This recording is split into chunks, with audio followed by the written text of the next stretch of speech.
So in 2006 and 2008, the Federal Bureau of Prisons created the Communications Management Units, CMUs. These are units that are an experiment in social isolation. They are designed to segregate certain prisoners in the federal prison system from the rest of the BOP population and from the world. There's two CMUs. One of them is in Terre Haute, Indiana. The other one's in Marion, Illinois. Between the two, there's about 67 prisoners. What's striking is that 2/3 of the prisoners are Muslim. The entire federal prison population, Muslims only make up 6%. So that's mathematically a 1,200% overrepresentation of Muslims within these units. Within these units, the prisoners are completely banned from any type of physical contact from their family members. They can't hug their children.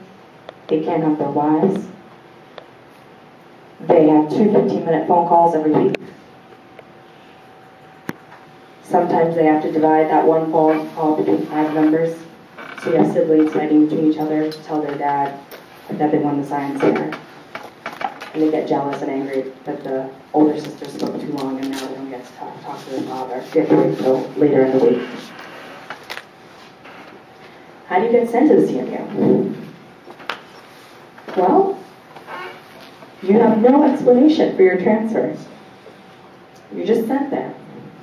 Upon your designation, there's no meaningful review process or appeal process where you can be transferred out of the CMU into another federal prison unit. In fact, it's really interesting because everybody in the CMUs is either low or medium security. And of some of the sheets of paper that folks have gotten about their designation, which is a sheet of paper, usually has a line and it says, we're sending you to the CMUs because of your intent to recruit and radicalize other prisoners. Now, we know that it's not because the communications need to be monitored of these prisoners, which is the official reason why they're being sent there.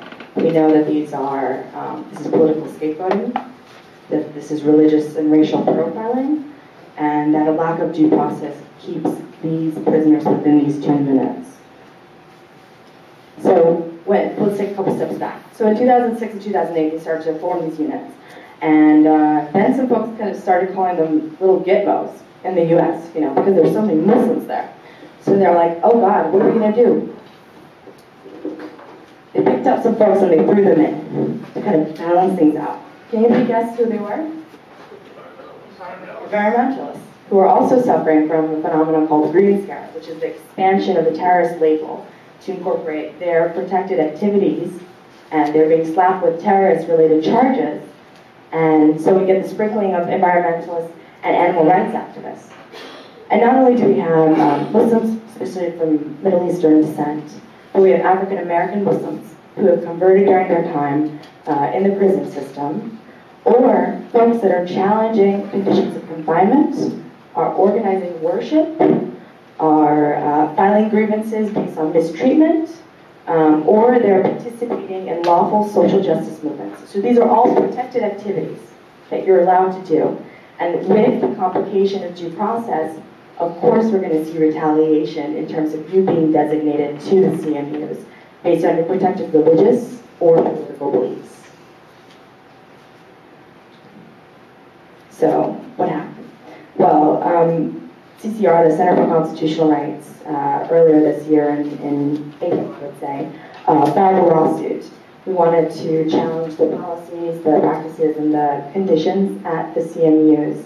But we were really scared about why so many Muslims were there. We were very struck by the lack of due process, which led to a certain group of people being sent there for their protected beliefs and not being able to challenge that.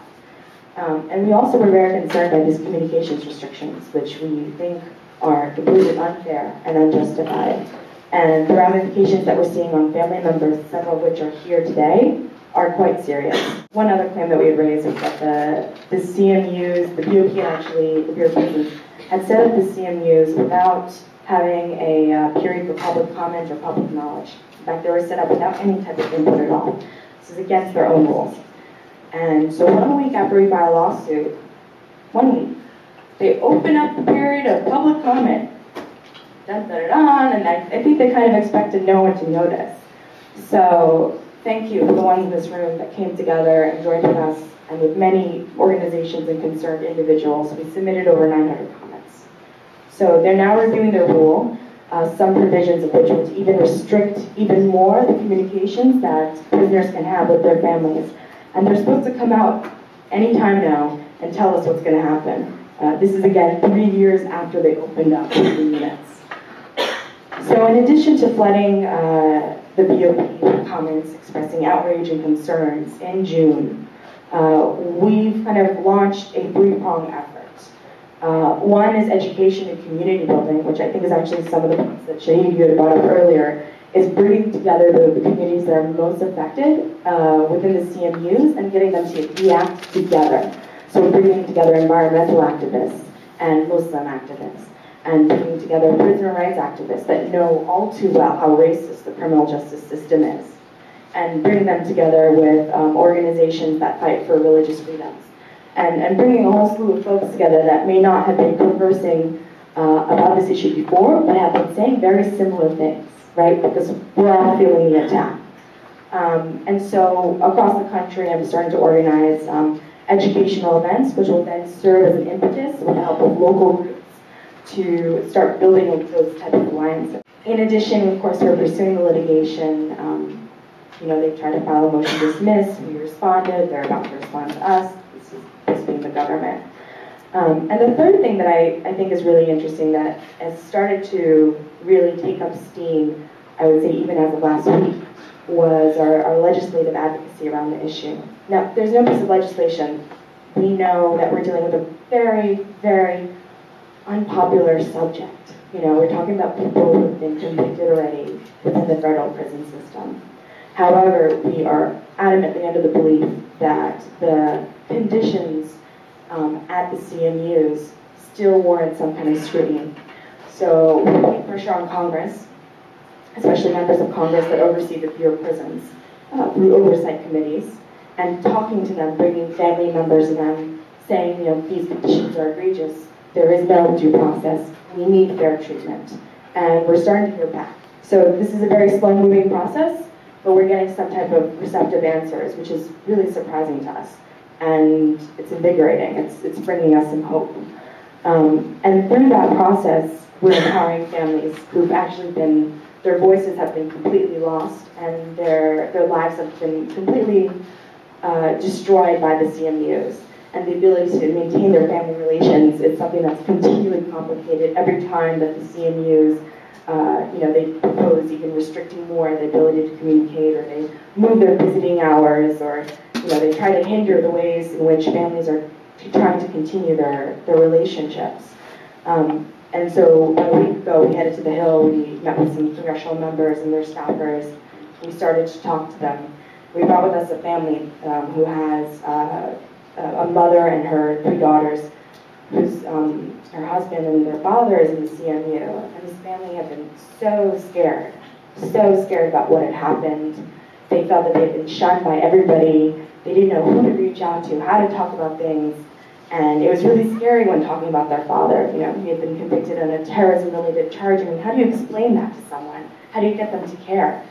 And by the end of the day, they were pros on lobbying on the Hill, and they were like, we know that this is going to be small steps forward, but we feel empowered. And they were visibly empowered to talk about their experiences and to assert their experiences as something that they owned and that's something that was unjustified. So if we can empower the most marginalized families to start to speak about their experiences and not be afraid to raise their voices, and we can bring together activists and organizers who are working disjointly on many similar issues, touching upon a lot of them on the implications of the criminal justice system, the way that it forces people of color and activists who are thinking politically and progressively, then we can do a lot. So these are very small steps, but I still think they're pivotal. And I hope that the conversation continues today, and I really hope to work with you guys on this issue and others. Thank you.